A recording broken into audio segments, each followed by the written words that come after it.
Bonjour à toutes et à tous. Aujourd'hui, dans cette vidéo, on va vous présenter avec Simon et moi-même, Ryan, les risques légaux personnels de l'informaticien en cas de fuite de données.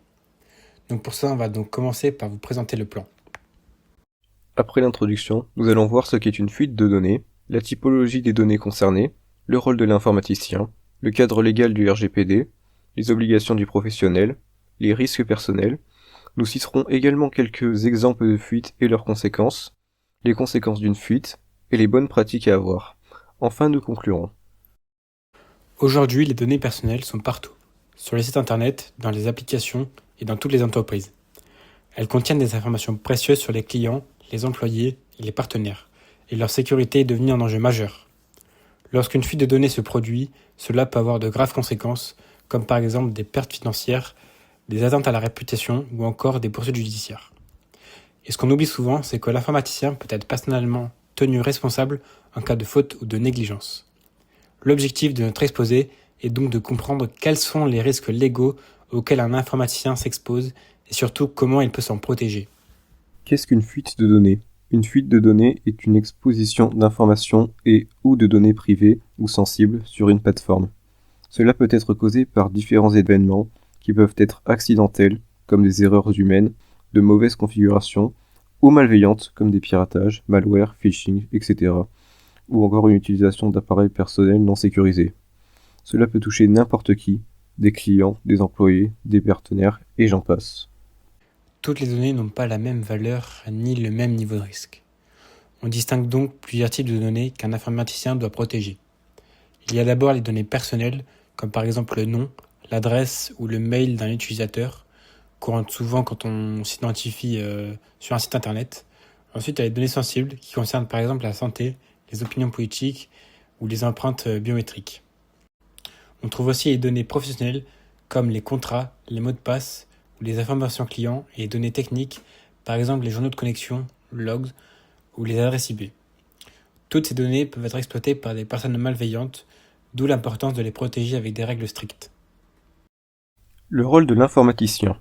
Il existe différents types d'informaticiens comme des administrateurs de systèmes ou de réseaux, des développeurs, des ingénieurs, que ce soit en infrastructure ou en cybersécurité, etc. Des responsables en cybersécurité ou le RSSI.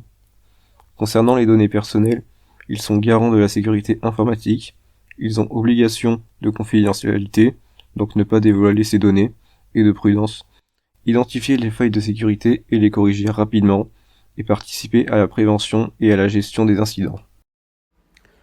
En Europe, la protection des données est encadrée par le RGPD. Le règlement général sur la protection des données est entré en vigueur en 2018. Il s'applique à toutes les organisations, qu'elles soient publiques ou privées. Le RGPD impose plusieurs obligations.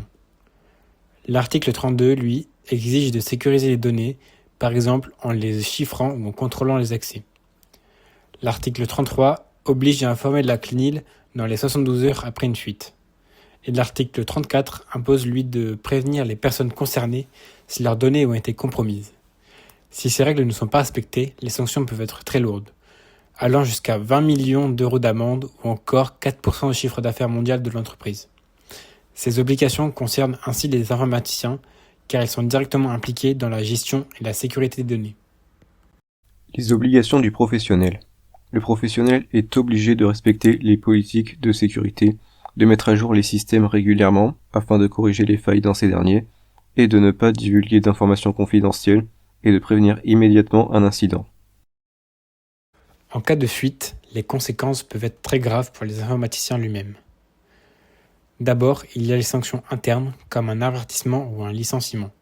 Ensuite, la responsabilité civile qui peut obliger à verser des dommages et intérêts à son entreprise. Et enfin, la responsabilité pénale, si la faute est grave ou volontaire, il peut être poursuivi en justice, condamné à une amende, voire même à une peine d'emprisonnement. Les exemples concrets. En 2022, l'hôpital du Mans a subi une attaque informatique qui a paralysé une partie de son système. Des données médicales de patients ont été volées et publiées sur le dark web. La CNIL a alors ouvert une enquête et a rappelé à l'établissement ses obligations de sécurité. Les employés ont été sanctionnés pour ne pas avoir appliqué les mesures de sécurité prévues. En 2023, un développeur d'une PME a enregistré les mots de passe utilisateurs, en clair, dans la base de données. Après un piratage, ces informations ont été volées et revendues. L'entreprise a perdu la confiance de ses clients et le développeur a été licencié pour faute grave et pour non-respect des règles de sécurité. Les hébergeurs mal configurés. En 2024, une société d'hébergement n'avait pas mis à jour ses serveurs obsolètes et un piratage a profité d'une famille connue pour accéder aux données de plusieurs entreprises clientes, provoquant une perte de milliers de fichiers confidentiels. L'entreprise et son administrateur ont été tenus responsables conjointement. Les fuites entraînent presque toujours les mêmes types de conséquences. D'abord, une perte de confiance des clients. La relation client-professionnel devient donc compliquée. Ensuite, une mauvaise image de l'entreprise, parfois relayée dans les médias. Mais aussi des amendes, des poursuites judiciaires et parfois le licenciement du responsable.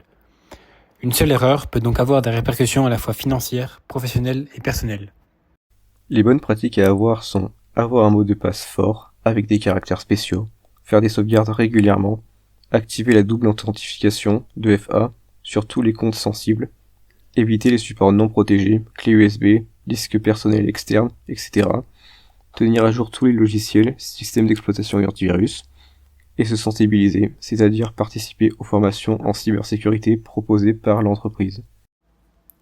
Les fuites de données sont aujourd'hui un risque majeur.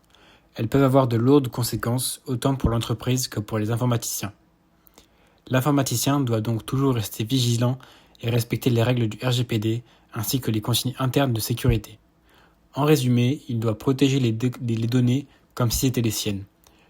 La cybersécurité n'est pas qu'une affaire de technologie, c'est avant tout une question de responsabilité humaine. Merci de nous avoir écoutés, c'était Simon et Ryan.